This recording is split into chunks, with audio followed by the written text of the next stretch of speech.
नमस्कार बंधुरा स्मृतिरेखा क्रिएशने आपनादेर सबाइके स्वागत जानाई। आज आमी आपनादेर साथे शोल माछेर एकदम अन्यरकम एकटा रेसिपि शेयर करब। शोल माछ साधारणत आमरा पातला झोल रान्ना करे खेये थाकी, तबे आज आमी पातला झोल करछि ना, एकटु अन्यरकम भावे रान्ना करछि। खेते किन्तु दारुण हय। एकई रकम झोल खेते भालो ना लागले एई रकम रान्ना करे खेते पारेन, खेते खूब भालो लागबे। आसुन ताहले देखिए नेওয়া যাক आमार आजकेर এই शोल माछेर रेसिपि। এখানে আমি দেখুন 5 পিস শোল মাছ এরকম ছোট ছোট টুকরো করে কেটে নিয়েছি। আপনারা চাইলে বড় টুকরো রাখতে পারেন, তবে আমার মনে হয় ছোট ছোট করে কেটে নিলে খেতে বেশি ভালো লাগবে। ধুয়ে জল ঝরিয়ে নিয়েছি। এবার এই মাছটা ম্যারিনেট করে নেব। তার জন্য দিয়ে দিলাম লবণ, হলুদ। এবার এই লবণ হলুদ ভালো করে মাছের গায়ে মাখিয়ে নেব। মাছের গায়ে এই লবণ হলুদ মাখিয়ে মিনিট 15 রেখে দেব। তারপরে আমি এই মাছটা রান্না করব। দেখুন লবণ হলুদ মাখানো হয়ে গেছে। এবার এই রান্নার জন্য মশলা রেডি করব। তার জন্য মিক্সি জারের মধ্যে দিয়ে দিচ্ছি 2টো কাঁচা লঙ্কা, দিয়ে দিচ্ছি রসুন, ছোট বড় 2 রকম কোয়াই দিলাম, আর দিয়ে দিচ্ছি আদা। একটা পেস্ট তৈরি করে নেব। কড়াই গরম করে নিয়ে এবার এর মধ্যে দিয়ে দিচ্ছি বেশ কিছুটা সরষের তেল। রান্নাটা অবশ্যই সরষের তেলে করবেন। তেল গরম হয়ে গেছে, দিয়ে দিলাম সামান্য একটু লবণ। লবণ দিয়ে তেলটা কড়াইয়ের গায়ে খুব ভালো করে মাখিয়ে দিচ্ছি। এবার মাছের টুকরোগুলো এই তেলের মধ্যে দিয়ে উল্টে পাল্টে লালচে রং ধরা পর্যন্ত ভেজে নেব। একবারে সবকটা মাছ ভাজা যাবে না, সেই জন্য আমি দুবারে মাছগুলোকে ভেজে নিচ্ছি। প্রথম ব্যাচের মাছগুলো দেখুন উল্টে পাল্টে লাল করে ভেজে নিয়েছি। এবার এই ভেজে নেওয়া মাছগুলোকে একটা অন্য পাত্রে তুলে নিচ্ছি। খুব বেশি কড়া করে ভাজবেন না বা খুব বেশি লাল করে ভাজবেন না, তাহলে কিন্তু খেতে ভালো লাগবে না, মাছগুলো বেশি শক্ত হয়ে যাবে। এবার বাকি যে মাছগুলো আছে সেগুলোকেও একই রকমভাবে ভেজে নেব। সব মাছ ভেজে নিয়েছি। ওই তেলের মধ্যে দিয়ে দিলাম শুকনো লঙ্কা আর গোটা জিরে ফোড়ন। কিছুক্ষণ ফোড়নটা একটু নেড়েচেড়ে ভেজে নিলাম।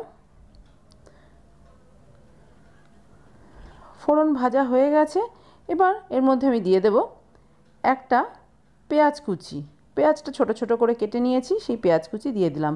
আপনারা এখানে পেঁয়াজ বাটাও ব্যবহার করতে পারেন। হালকা লালচে রং ধরা পর্যন্ত দেখুন পেঁয়াজটা ভেজে নিয়েছি। খুব বেশি লাল করে ভাজার কোনো প্রয়োজন নেই। এবার এর মধ্যে যে পেস্ট রেডি করে রেখেছিলাম সেই পেস্টটা দিয়ে দিচ্ছি।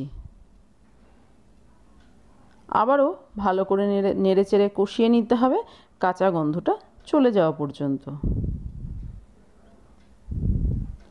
দেখুন বেশ ভালো করে কষিয়ে নিয়েছি, কাঁচা গন্ধ সম্পূর্ণ চলে গেছে। এর মধ্যে এবার দিয়ে দিচ্ছি জিরে গুঁড়ো, দিয়ে দিচ্ছি লঙ্কা গুঁড়ো। ঝালটা অবশ্যই নিজেদের স্বাদ অনুযায়ী দেবেন। এখানে আমি কিন্তু কাঁচা লঙ্কার ব্যবহারও করেছি। আপনারা চাইলে শুধু কাঁচা লঙ্কা দিয়েও রান্না করতে পারেন বা লঙ্কার গুঁড়ো দিয়েও রান্না করতে পারেন। দিয়ে দিচ্ছি কাশ্মীরি লাল লঙ্কার গুঁড়ো, দিয়েছি লবণ হলুদ আর একটা টমেটো হাত দিয়ে একটু চটকে দিয়ে দিয়েছি। মিক্সির জারটা ধুয়ে সামান্য একটু জল দিয়ে দিলাম। এবার ভালো করে মশলাটা কষিয়ে নেব গ্যাসের ফ্লেমটা মিডিয়ামে রেখে। ভালো করে মশলাটা কষিয়ে নিতে হবে, তাহলে কিন্তু এই রান্নার স্বাদটাও ভীষণ ভালো হবে। কড়াইটা ঢাকা চাপা দিয়ে ভালো করে কষিয়ে নিচ্ছি। কিছুক্ষণ দেখুন ঢাকা দিয়ে রেখেছিলাম, মশলার ওপরে কিন্তু তেল ভেসে উঠেছে। ঢাকনাটা খুলে আবারও একটু নেড়েচেড়ে দিচ্ছি। খুব সুন্দর একটা মশলা কষানোর গন্ধ বেরোচ্ছে।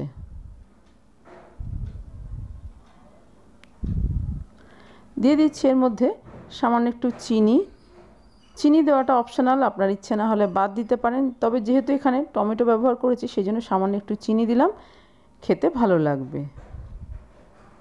আবারও কিছুক্ষণ ভালো করে নেড়েচেড়ে কষিয়ে নিয়েছি। এবার আমি এর মধ্যে ভেজে রাখা মাছের টুকরোগুলো দিয়ে দিলাম। মাছের টুকরোগুলো দিয়ে মশলার সাথে 1 মিনিট মতো একটু নেড়েচেড়ে কষিয়ে নেব। খুব বেশি নাড়াচাড়া করার দরকার নেই, তাহলে মাছের টুকরোগুলো ভেঙে যেতে পারে। তাই হালকা হাতে একটু নেড়েচেড়ে কষিয়ে নিচ্ছি। দিয়ে দিচ্ছি পরিমাণ মতো গরম জল। খুব বেশি জল দেওয়ার প্রয়োজন নেই, যেহেতু মাছগুলো রান্না ভাজা করতে করতেই সেদ্ধ হয়ে গেছে আর অন্য কোনো কিছু নেই সেদ্ধ হওয়ার মতো, সেই জন্য জলের পরিমাণ খুব বেশি দেব না। গ্রেভিটা একটু ঘন রাখতে চাইছি। এই গ্রেভিটা কিন্তু পাতলা হলে খেতে ভালো লাগবে না। আর চেষ্টা করবেন গরম জল দেওয়ার, তাহলে তাড়াতাড়ি রান্নাটাও হয়ে যাবে। একটা চেরা কাঁচা লঙ্কা দিয়ে ঢাকা দিয়ে হাই ফ্লেমে গ্যাসটা রেখে মিনিট 2 রান্না করে নেব। দেখুন বেশ কিছুক্ষণ রান্না করে নিয়েছি, মাঝে একবার ঢাকনা খুলে একটু নেড়েচেড়ে দিয়েছিলাম। লবণ মিষ্টি চেক করে দেখেছি একদম ঠিকঠাক আছে। সবশেষে দিয়ে দিলাম গরম মশলা গুঁড়ো আর একটু ঘি গরম মশলা দিয়ে আবার একটু নেড়েচেড়ে মিশিয়ে দিচ্ছি। আর এই সময় কিন্তু আমি গ্যাসের ফ্লেমটা অফ করে দিয়েছি। ভালো করে নেড়েচেড়ে ঘি গরম মশলাটা মিশিয়ে দিলাম।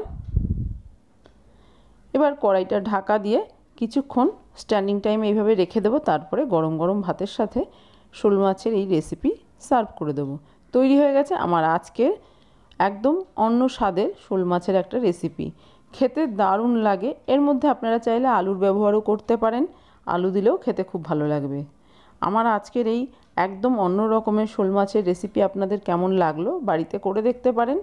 ভালো লাগলে একটা লাইক শেয়ার কমেন্ট করবেন। আর আপনি যদি আমার চ্যানেলের নতুন বন্ধু হয়ে থাকেন তাহলে আপনার কাছে একটাই অনুরোধ, আমার চ্যানেলটা সাবস্ক্রাইব করে আমার পাশে থাকার। আপনারা সবাই খুব ভালো থাকবেন। আপনাদের সাথে আমার আবার দেখা হবে অন্য কোনো নতুন ভিডিওতে নতুন কোনো রেসিপির সাথে।